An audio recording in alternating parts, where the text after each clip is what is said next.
everyone, and welcome back to my channel. My name is Anna Lee and I'm so glad that you clicked on this video.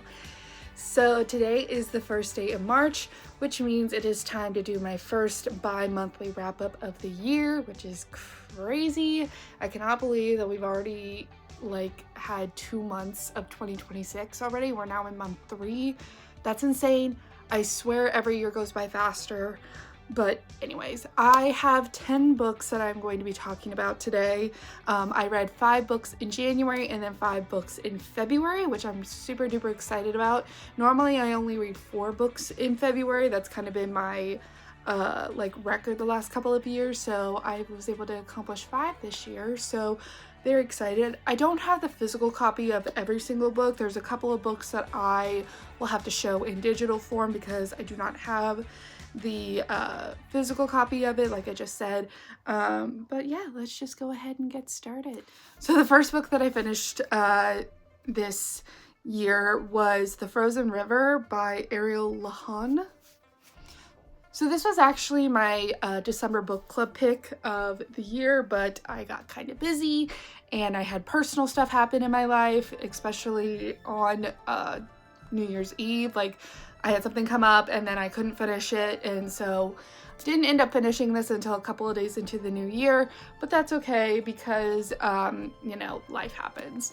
So this book, it is about a woman who is a midwife in the 1700s. I had to look. And she lives in a very small town in Maine, and there is a body that is found in the frozen river that has been murdered. And her family kind of gets put under the microscope because it's possible that one of her sons might have something to do with it. And then while all of that is happening, one of her mothers that she has taken care of was SA'd by kind of the mayor kind of figure in her town, and she is now pregnant with his child, and she is trying to, get justice and kind of have him get in trouble for his actions. But it's the 1700s in Maine, and so anyway, this book was honestly very good. It was a solid 4 stars for me. I thought it was a very good book to start out the year with, especially with it being kind of a winter themed, with it being, a frozen, winter, anyway. But yeah, I enjoyed this book. Every male character except for the woman's husband in this book made me want to pull my hair out. And it's funny because throughout each chapter, because of the app that I use for my book club, I'm pretty sure if I look back on it, all my notes would be like, I hate these men. I hate them so much. Why do these men exist? They're awful. I was so annoyed by them because of just the circumstances of what was going on. And it was just, yeah. They definitely annoyed me, but I still really enjoyed this. I would have given it a higher rating except for the fact that I felt like the plot was a little bit all over the place. It felt like there was just not one continuous story that they were able to focus on, and felt like we had to have 3 or 4 different stories wrapped up in one, which is fine, but why is this called The Frozen River if that is not the main story, I feel like, of the book? So I don't know. But I still enjoyed this. I still would recommend it. It's a good fiction, kind of a thriller, kind of a mystery, kind of, whatever. I did enjoy the female character and her husband and her family. I thought they were really great characters to follow. And yeah, I enjoyed this. The next book that I have that I read is a book that I do not have the physical copy of, so I'm just going to show this to you. It is The Nightmare Before Christmas by Sarah Rash. And this is a book that was kind of left over from the holiday season. I was wanting to get it done over the Christmas period, and I just got a little bit behind because, again, life happens. And so yeah, so that book is about this world where it's like our own, but the holidays are kind of like a royals system, like the royalty system that you see in Europe. that is very similar to kind of the system that the holidays are. So each holiday has like a prince and a princess and a king, and it's actually very interesting, in the world building and kind of the way that the system was run was super duper interesting to me, and I actually really loved like learning more about it. So in this book we are following Cole, spelled C-O-A-L, I am not kidding, aka Nicholas, who is the Prince of Christmas, and his dad is Santa Claus. And he has kind of found out that his dad is a very greedy man and has not really been treating Christmas the way he wants it to be. He feels like it's just about gaining power, and it's just become giving a bunch of junk to people, which one can make an argument that that's kind of how it is in real life, but we're not going to get into that discussion. And so in the prologue of this book, he has tried to do something to kind of help fix it, and it ends up blowing in his face. And so he's at a bar kind of drinking his sorrows away when he stumbles into an alley and ends up making out with this guy who is a complete stranger, and then he ends up just disappearing. And then a couple of years later, he finds out that that guy is actually the Prince of Halloween, who has come to the land of Christmas to kind of talk with Santa and kind of see if there can do, like, if we can do something about the power imbalance between the holidays. While that is also all happening, Cole has been put in an arranged marriage with his best friend Iris, who is the Princess of Easter, into an arranged marriage, and neither one of them want anything to do with it. So there's a lot happening, and it makes it sound more complicated than it is, but it honestly really isn't that complicated. It's just more of like Cole kind of figuring out what he wants to do with his life, trying to figure out what he wants Christmas to be, as well as his feelings for this Prince of Halloween named Hex. Again, I am not kidding. It's kind of a silly, cheesy romance, but it's really, really fun. I enjoyed it. I really loved the kind of communication with Cole, his brother Chris, and then Iris. Their banter was so much fun. There were so many different text conversations and group chats in the book that just had me giggling so much, because it was just so funny the way that they like talk to each other, and you could just tell like they really cared about each other, but they also loved egging each other on and just giving them absolute crap. So I really enjoyed that. I also enjoyed the relationship between Hex and Cole. I thought that they were a really great couple. And now as I am filming this, I just started the sequel, which I will probably talk about in my next wrap up at some point. Alright, so the third book that I'm going to be talking about is my first arc that I finished through NetGalley, and that is A Barista's Guide to Love and Larceny. So that is a YA book, and like I said, it was my first NetGalley arc of the year. I kind of took a break towards the end of the year with NetGalley arcs, just to kind of let myself have a break and try to catch up on my NetGalley arcs, but as we will see later on, that did not really happen. I am still getting behind already, and it's only March 1st, but we're not going to talk about that. But anyway, so this book follows a girl who just got accepted into this magical college. The closest thing I can describe to it is Hogwarts, but I don't think it's exactly like Hogwarts. I'm not sure. I'm not a Harry Potter person, but that's kind of the best way I can describe this school. So she has a kind of special power where she is able to have people kind of tell her things a lot easier than your average person. She is able to get things out of people a lot easier. And she doesn't really like the fact that she has that power. She doesn't really want anybody to know about it. And she is going to this college or this university or whatever, and is kind of trying to figure out what she wants to do with her life. Like, what is my end goal here? And what ends up happening is she ends up getting approached by one of the professors about this corporation that works very closely with the university that has become very corrupt, and they are going to be putting out this like elixir medicine something where it's supposed to give people really lucid dreams, but what ends up happening is that they get really, really bad side effects.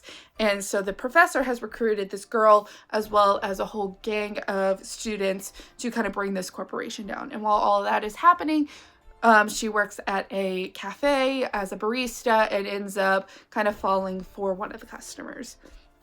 This was a fun book, I would say. I did give this 3.75 stars. I've started doing quarter ratings this year because I moved to a new app. I'm no longer on Goodreads. I am now on Fable, which has been really nice because I can now do both half and quarter ratings. I've done half ratings for a while, but I haven't done quarter ratings. So now I can actually do that, which is super duper nice. And it was fine. It was a decent book, but it definitely wasn't anything to write home about. Like, I enjoyed it, but there was just something about it that was just kind of meh for me. Like, the story was okay. Like, I enjoyed the ending, and I enjoyed some of the beginning, but a lot of that middle part was just kind of I don't know. And I thought it was good. I enjoyed the relationship between the main female character and her love interest. I thought, like, I liked the idea of a ragtag group bringing down a big corporation, but it was just, something about it was just kind of meh for me. Like, it wasn't good, it wasn't bad, it was just kind of middle of the road. But I would still recommend it. It did just come out in January, so if you have any inkling to read it, I would definitely recommend it for you, because, you know, I don't think you should take just one opinion of one book talker or one book person.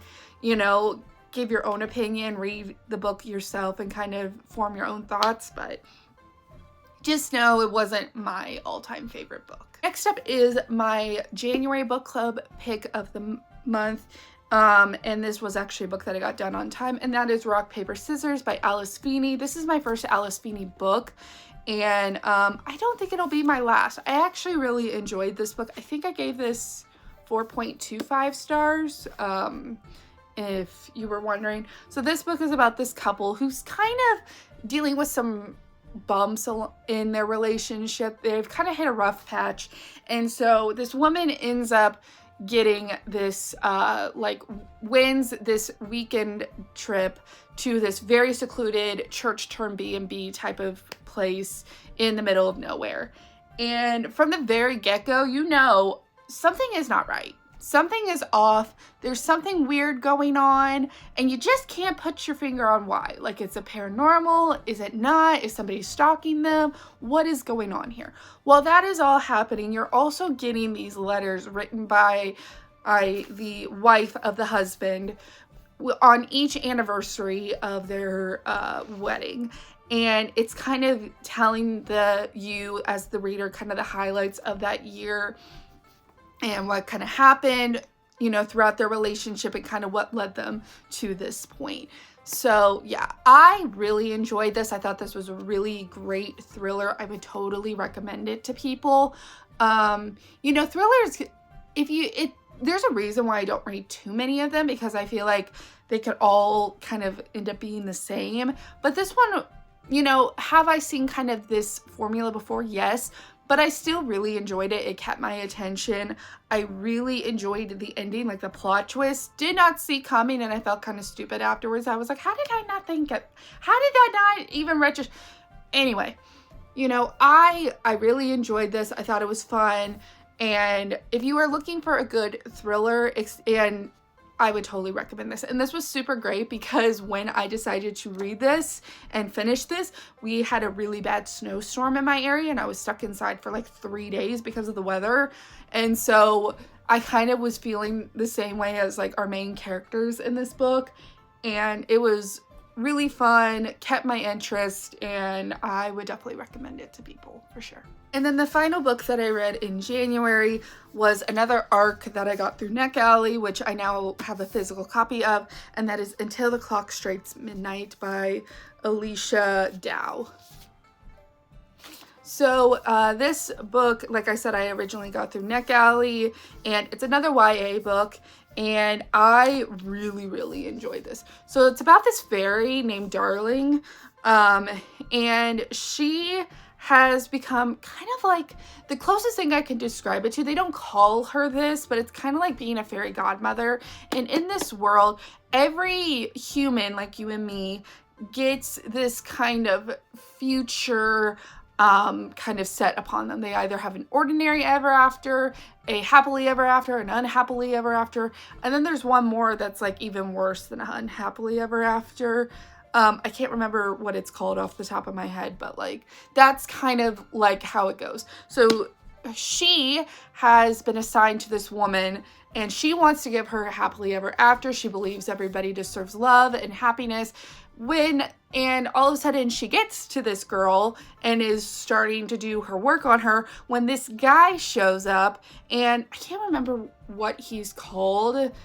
His name's Callum, and I don't know exactly what Callum is, but he's the darkness to her light. He's the one who's kind of like the rational one out of the two of them. He's like, she needs stability, she needs health, she needs to be, have a roof over her head.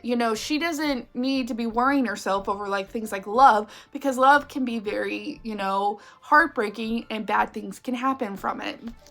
So you kind of see them there's this rivalry between them, and it ends up becoming a really fun dynamic. I really enjoyed the dynamic between the two of them. I really felt like they had good conversations and good banter. And there's a lot of different tropes in here, and I'm not going to list all of them because I don't want to spoil too much of the book. But just know, like, if you want some tropes, there are definitely some tropes in here.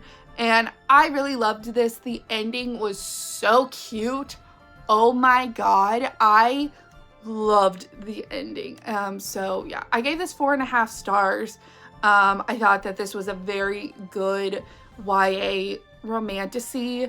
I really enjoyed kind of the system of like the ever afters, and kind of it's very reminiscent of like those old Disney movies like Cinderella, but like with a little bit of a twist. And honestly, like I kind of reading something like this makes me want to have like a fairy godmother type of movie. Like, I would love to have a movie of the backstory of the fairy godmother and have it be like this. Like, that would be so much fun. Oh my god.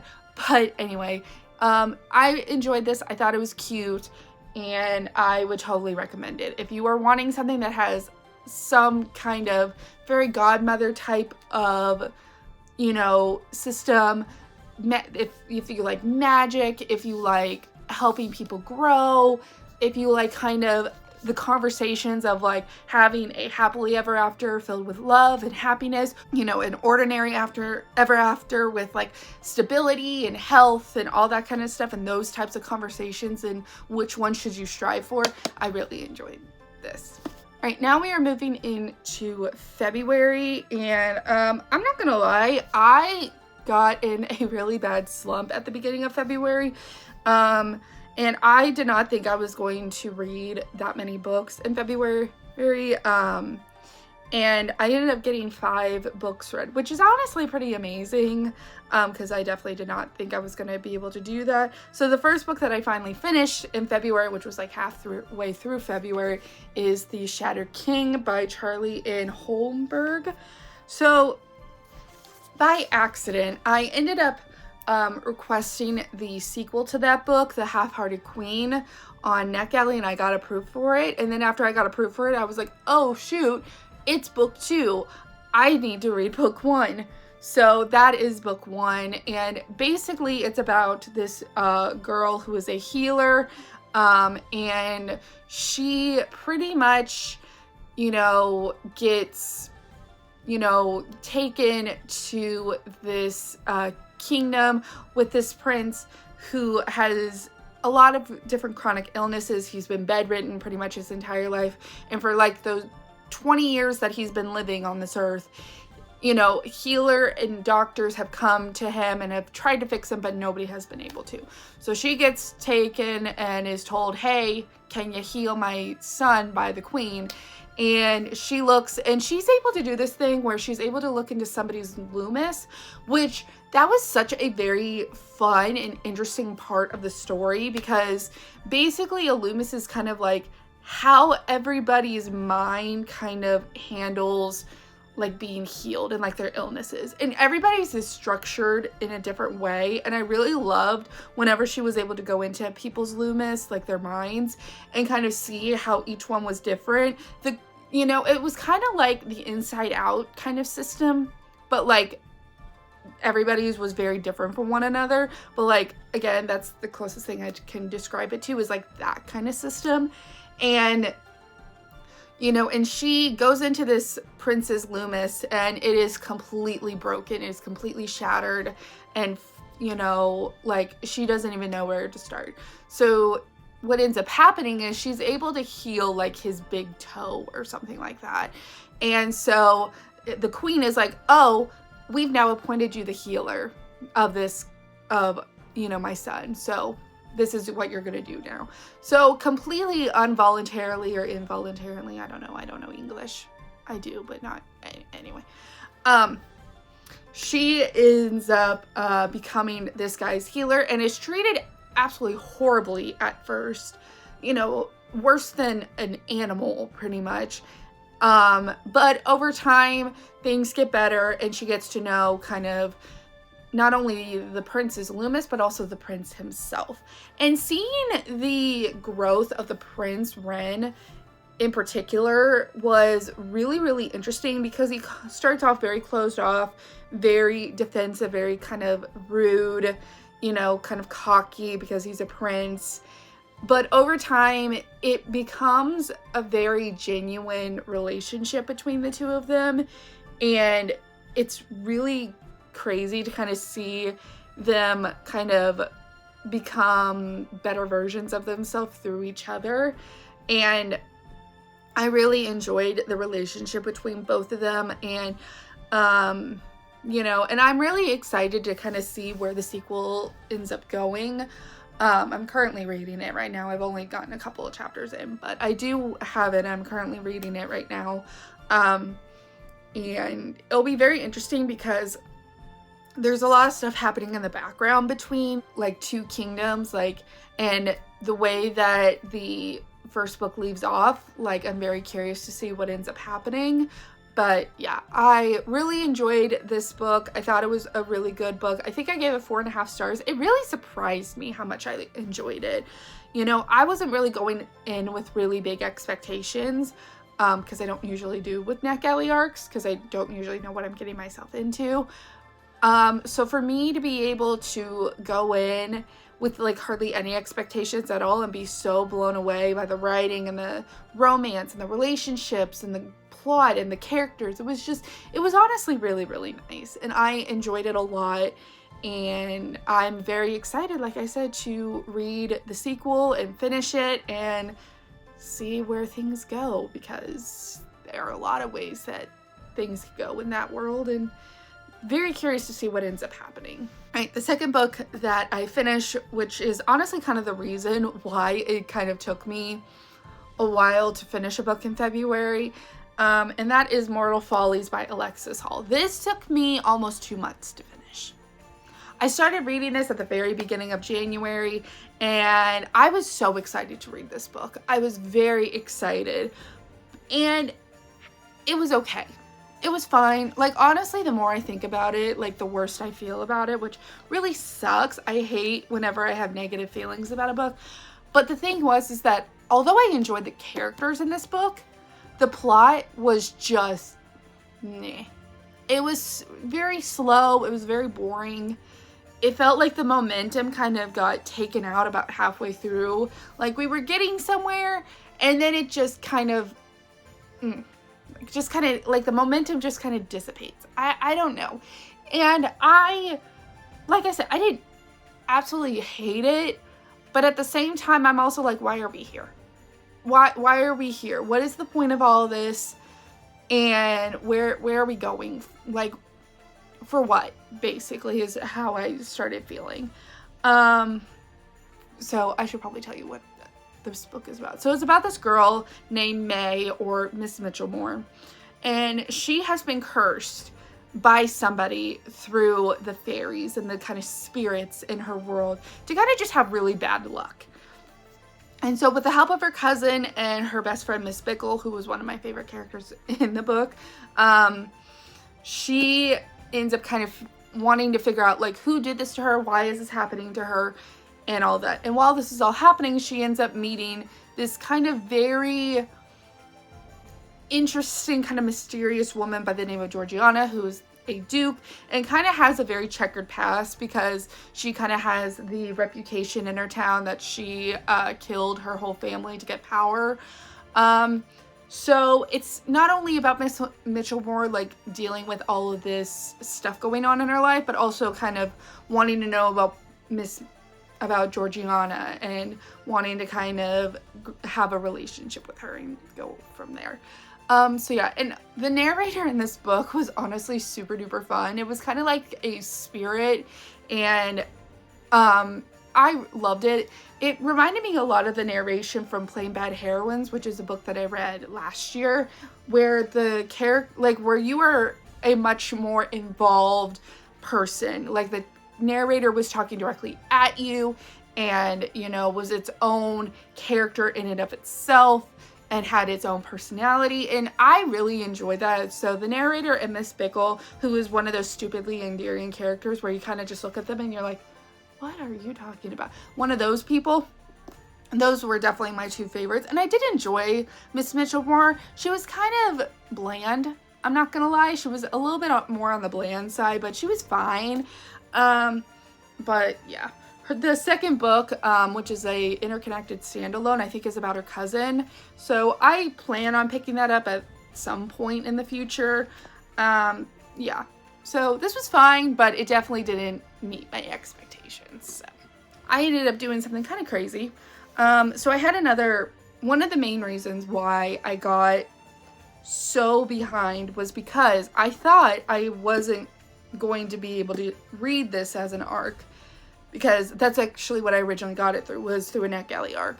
And I thought that my kind of download had expired, because sometimes that happens. I don't get to a book in time before it expires, and that's what I thought happened. And then when I finished Until the Clock Strikes Midnight, I realized, oh shoot, I actually still have this. I just didn't see it. And so I ended up deciding to kind of not review it as an arc. I just let NetGalley know, like, hey, I'm already so behind on reading this. Like, after its release date, I'm just not going to worry about it. And I got through about 25% of it, was enjoying it, but I wanted to get through Mortal Follies first. And then when I finished Mortal Follies, I binged 75% of this book in one night. I'm not kidding. I binged 75% of it. I haven't done that since Binding 13, which I have up here. Like, it got to a point where I just could not stop reading this. So this is Books and Bewitchment by Isla Jewell, and it is a nice, fun, witchy book set in Georgia, which, you know me, I love a good witchy book. Witchy books are my favorite, and books like these are why I loved this. So it's basically about this girl named Rhea, who her mom and her grandmother did not get along, to the point where her mom was like, you are never going to go to my hometown. You are never going to set foot there. I am not allowing you to. Well, by the time we get to the events of this book, her mom and her grandmother have passed away. And her grandmother has these trusts and some legal stuff that needs to be taken care of. So Rhea ends up being the next of kin. So she was like, well, nobody's stopping me now because, you know, my mom and my grandmother aren't alive anymore to stop me. So I'm just going to go. And she ends up going to the hometown of her mom, and things get kind of crazy. There's a sentient cockatoo involved, and it's witchy and it's romantic, and I loved this. I absolutely adored this. And honestly, I probably could have binged this a lot earlier, but what ended up happening was that I ended up having, like I said, I wanted to finish Mortal Follies. So yeah, but literally a week ago, last Sunday, I got home from having lunch with my dad, and I was like, you know what, I'm going to pick this book up because, you know, I want to see if I can, and I just binged it. And I had to get up early the next day, and by the time I finished, it was 2 o'clock in the morning on the dot. I literally looked up right after I finished it. It said 2 o'clock in the morning. I was like, God, I'm going to hate myself tomorrow. And I did, a little bit. It was not fun getting up the next day, but it was worth it. I loved this. It was so good. It was 4.5 stars as well. I just loved it. It was so fun. It was cute. It was witchy. It was funny. There was like, there's books involved, like a whole, like, just read this. That's all I have to say is just read this. And I promise you, if you like witches, if you like books, if you like banter, if you like sentient animals, you are going to enjoy this. All right.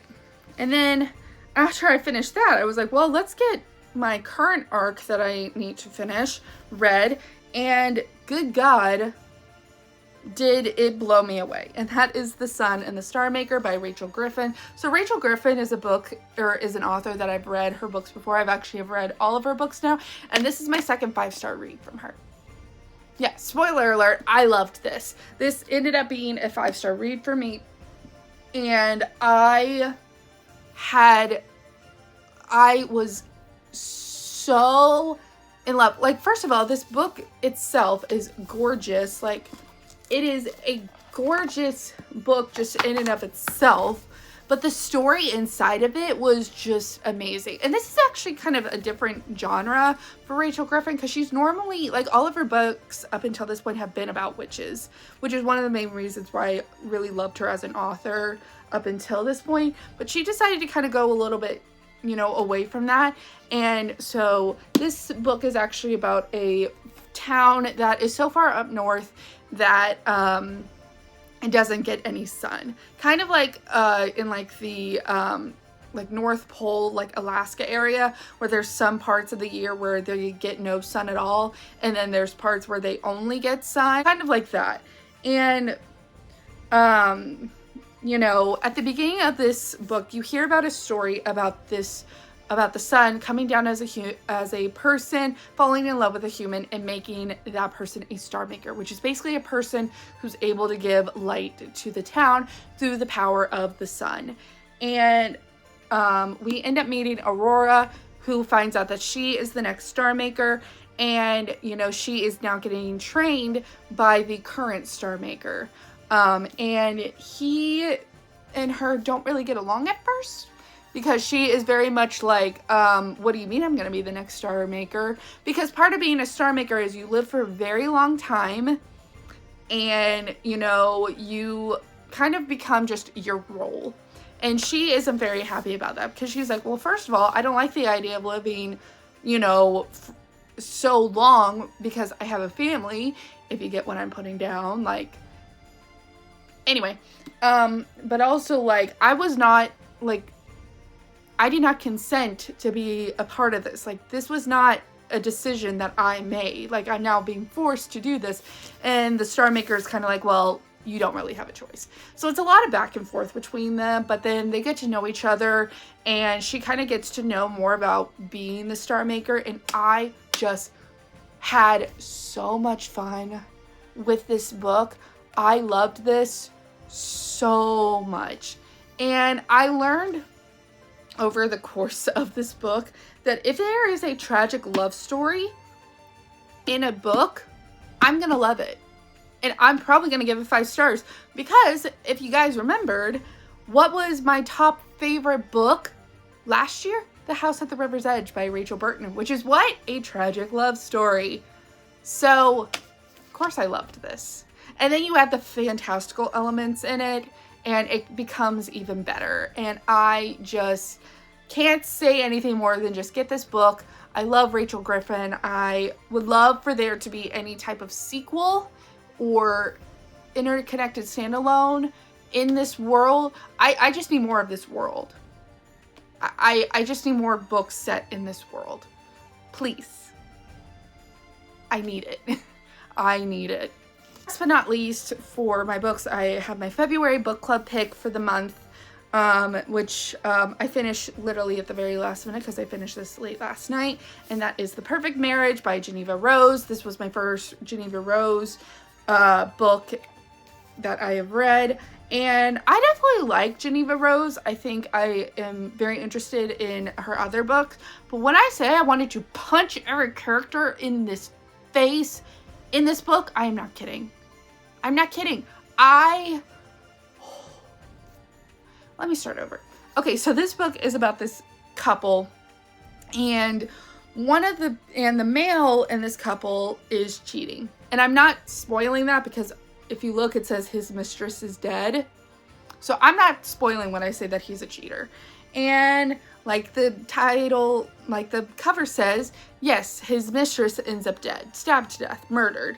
And what ends up happening is the wife is a lawyer and ends up defending him through this whole thing. And so it's just kind of figuring out like what happened in the investigation and like kind of trying to put the pieces together of like what happened, as well as kind of seeing the dynamic between these two and like what happened. And like I said, I wanted to punch every character in the face when reading this book. They all at some point annoyed the absolute crap out of me. Like, at least in the Frozen River, which had kind of a similar reaction, at least it was only a few characters. At least not every character like was like that. There were definitely some characters that I really related to and I really enjoyed. But this book, every character at some point, every single one, I was like, why are you making that decision? What are we doing here? Why are you saying that? Why? Just, that's how I feel. That's how I feel about this book. I still gave it 4 stars. I thought it was a decent thriller.